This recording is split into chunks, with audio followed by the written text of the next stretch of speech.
Hello everyone, welcome back to, preparation to World of Warcraft Classic, I guess. The stuff on your screen is pretty much moot compared to what I'm going to be talking about, because I'm going to be talking about professions and what you may or may not want to pick in your first few characters in World of Warcraft Classic. Excuse me. So, let's get started. What should you use on your first few characters? Well, just keep in mind, you're going to want to have enough gold by level 40 to have your first mount, which is, I believe, anywhere from 80 to 100 gold, depending on how many discounts you have, if you're in the first phase, you're not going to have the rank 3 discount, so, you know, you're not going to have that 10% discount, so, and if you're honored, which you should be, with whoever the hell your beginning thing is, that's another 10% off, so probably going to be about 90 gold. So, I would recommend you go skinning, at least. You don't have to keep it at 60, but skinning is a nice moneymaker. Excuse me. But yeah, it's a nice moneymaker. You probably shouldn't be wanting to put stuff on the auction house as far as skinning goes. But, you normally would want to vendor that. Excuse me. And you can get some decent money out of that.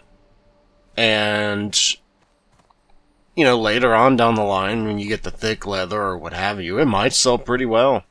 Personally, I'm going to go skinning and mining. And then when I get to 60, drop the skinning and get engineering. On my second character, I plan on doing the exact same thing. But let's say you don't want to go engineering and mining. What are the good things for the other professions? Well, herbalism will allow you to pick up. You'll be able to enter the competitive world of flower picking, and believe me, it is a competitive world of flower picking in World of Warcraft. I've had my first warrior was a herbalist and alchemist. Excuse me. Primarily because I wanted to be able to make potions, free action potions, health potions, what have you. I wanted to have that, so it worked pretty well for leveling. At in-game, herbalism makes, I think, more money than mining, but mining is not terrible. But herbalism does make more money with Black Lotus, Grom's Blood, Dreamfoil. What's that stuff? Blindweed? No. What's that stuff rogues use? Though usually they are herbalists themselves, and, you know. But there are some rogues who are not. Some rogues will want the mining and engineering for the PvP. A lot of rogues will go in herbalism, though. But that is a decent amount of money to be made with herbalism. Let's see, who's good for being a blacksmith? Well, honestly, I don't know many classes which would want blacksmith. If you say paladin, wrong, unless you're wanting to go Hand of Sulfuris, in which case, good luck. That's all I got to say about that. In which case, just no. Even if you do, if you're a Ret Paladin who wants Hand of Sulfuris, maybe. You better have a guild all lined up to give you that, because you ain't gonna get it in a pug, I'll tell you that. To be fair, though, the warriors won't want it if they know what they're doing, so Ret Paladins or Enhanced Shamans are probably the ones that are going to get it. So if you want to be one of them, I guess that'd be a time you go blacksmithing. Or if you really, really, really want that anti-fear trinket, I guess you could go blacksmith. I forget what it's called, but there is an anti-fear trinket, I know that much. Otherwise, I would probably just recommend farming money and then buying the stuff off of a blacksmith, off of the poor sap who actually leveled it. Because there will be poor saps who level it thinking they'll get rich quick, selling Lionheart helms or Titanic leggings. Don't ruin their fun. They think they're gonna make money. They're not.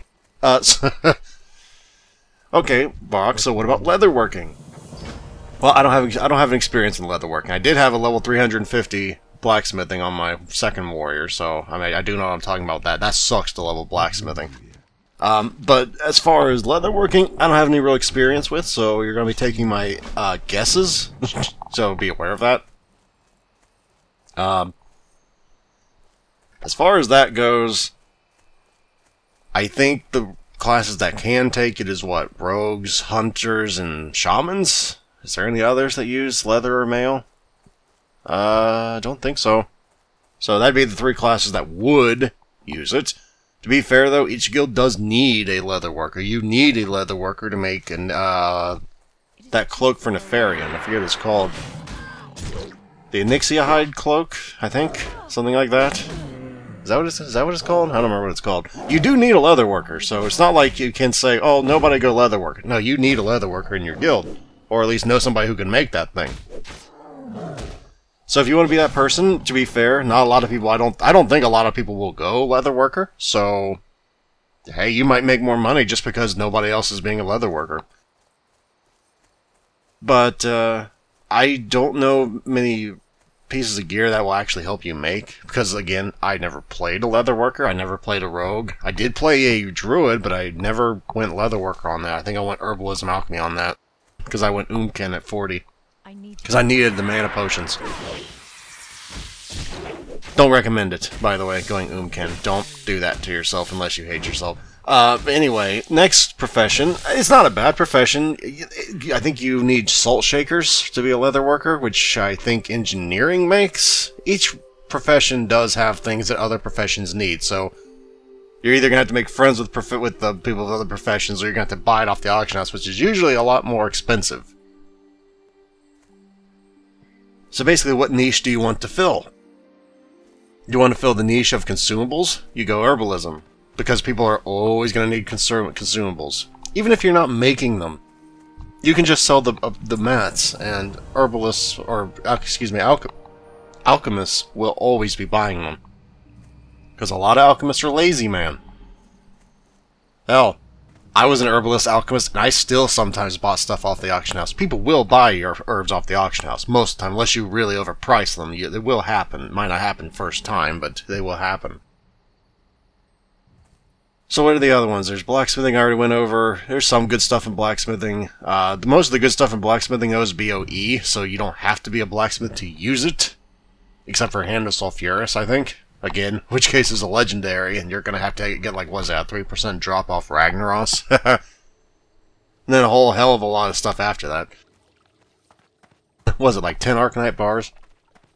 And all that? Except for the Blacksmith Insignia, which I think is the Fear Trinket, which is good, really good. So, I mean, it's up to you.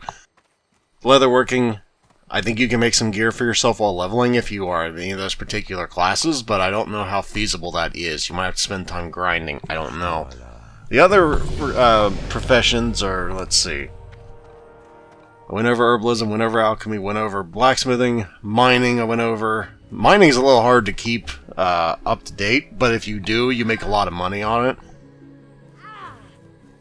You're mostly going to be making money off of, what's that, the arcane,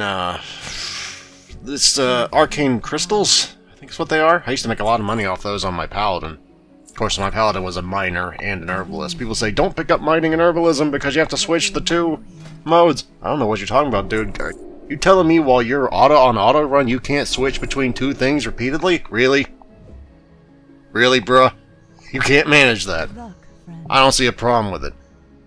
The only problem with it is you're going to run out of bag space quicker because you have two gathering professions. But, I mean, if you're going to be a skinner and a miner, it's the same frickin' thing, so I don't see the point of it. But, yeah, I guess it's harder to make a route out of when your mining's always on the outside of the map and your herbalism's usually on the inside of the map, so I guess it's a bit of a, conflicting thing there. But anyway. Excuse me. Engineering. So, if you don't know what engineering is, since I'm planning on running 2 engineers, it's basically the profession that will give you the biggest leg up and will enhance your character and give you more things to do. You will be able to stun someone for 30 seconds, for example. You will be able to get a sudden speed burst like a rogue sprint. You'll be able to jump off a cliff and be able to glide off it with the parachute cloak. You'll be able to reflect fire. You'll be able to reflect ice. You'll be able to reflect shadow with the appropriate trinkets. You'll be able to summon a motherfucking battle chicken for 5 minutes. There's a lot of unique stuff you can do with you can also throw grenades and stun people with them. There's a lot of unique things engineering does. Because Classic was not built around, it's all equal, man. No, there was no equal If you chose that, it was a big money sink, but you could do a lot more stuff than the other people. So it was more of those effort equals reward kind of things. A lot of the engineers I knew never got to 300. They gave up long before. I knew one guy that got to 300. One guy, and he always regretted going Goblin. He's like, I wish I went Gnomish Engineering, man. I'm going Gnomish Engineering, man. Now, there is a thing where you can go Gnomish Engineering, make all the BOP stuff, like the Gnomish Battle Chicken, and there's one more. What's the other one? Gnomish Death Ray, maybe?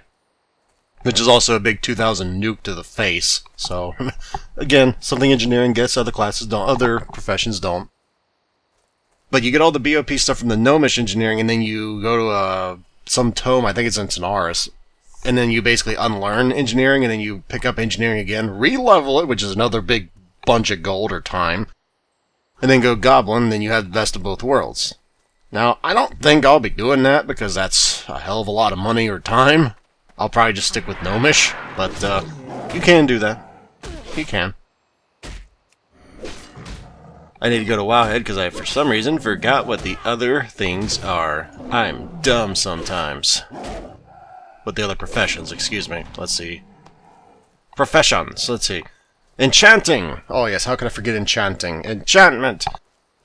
Enchanting is a social profession. If you don't like spamming your macro in chat, you shouldn't be an enchanter. I learned this the hard way on my very first character.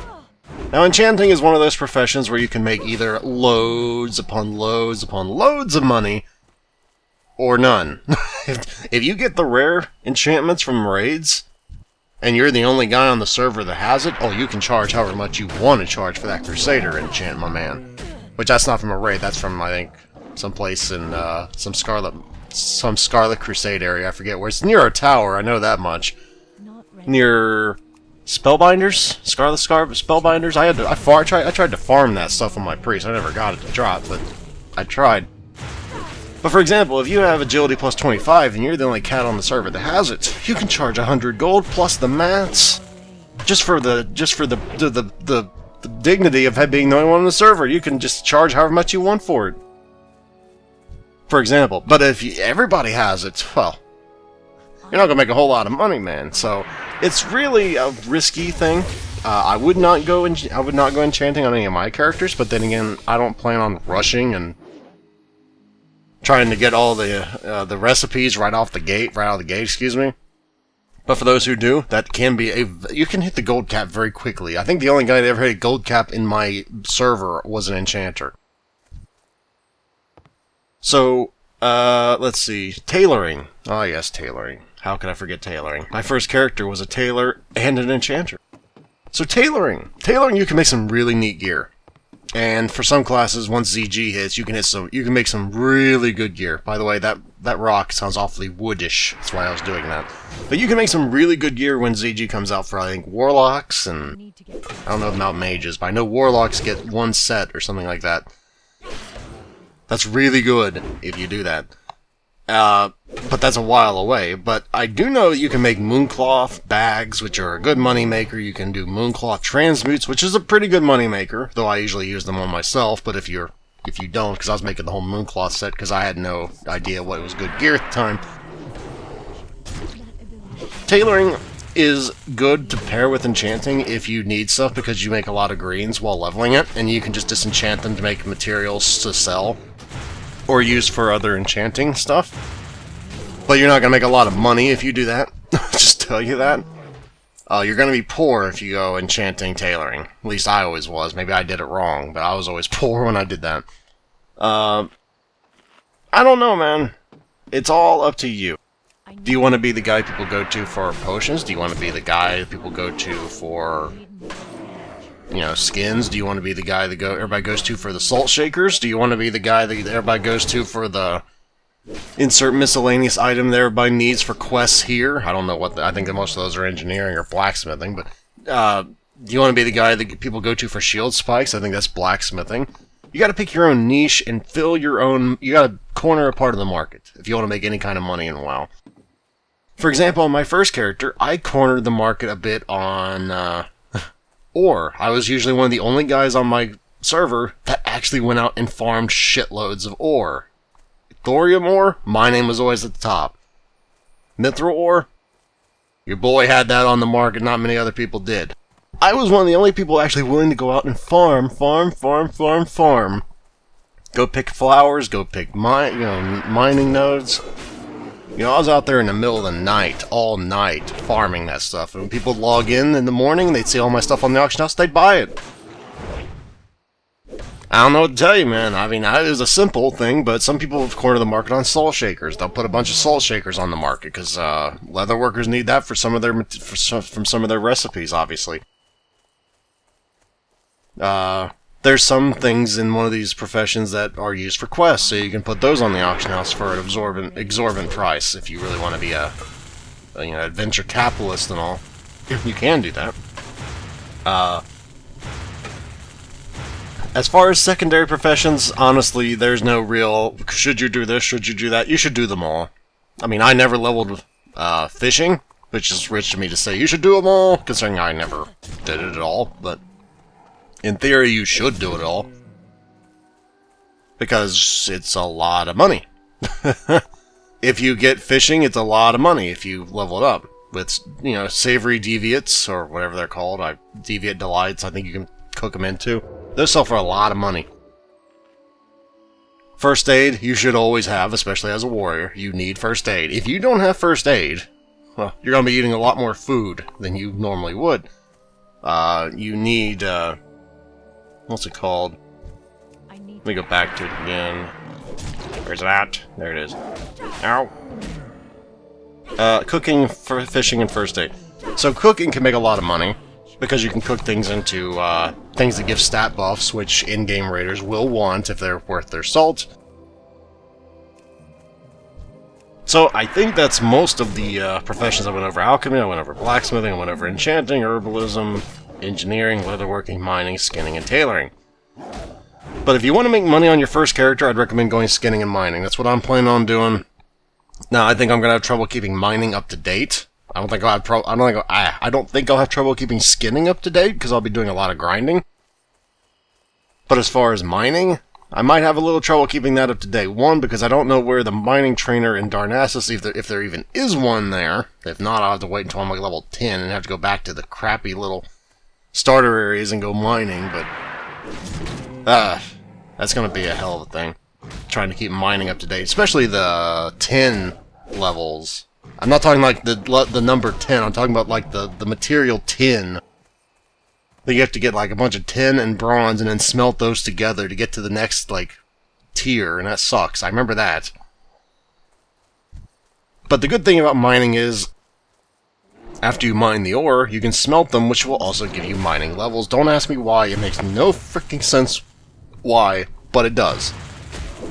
If you hadn't noticed, this is the trials and tribulations of a warrior pulling without a bow. This is why you need a bow, warriors. If you don't have a bow, things go south very quickly. This was before the last thing where I finally got a bow. So, yeah, make sure you get a bow as a warrior. Trust me, you will want it. Try not to run into extra shit while you're at it. But, overall, professions, it's going to take a lot of time, and if you're lazy, it's going to take a lot of money. Alright, that's just the hard and fast of it. You're going to need either time, or you're going to need money to level them up. But the rewards are almost always worth it. Unless you're an enchanter and you don't have any recipes, then it's probably just a waste of money, all that time and energy spent to level it.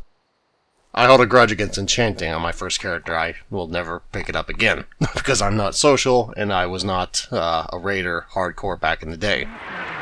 But if you are playing one of those two things, or both of those things even better, then you might want to go enchanter, learn from my mistakes, and become a rich mogul because of it.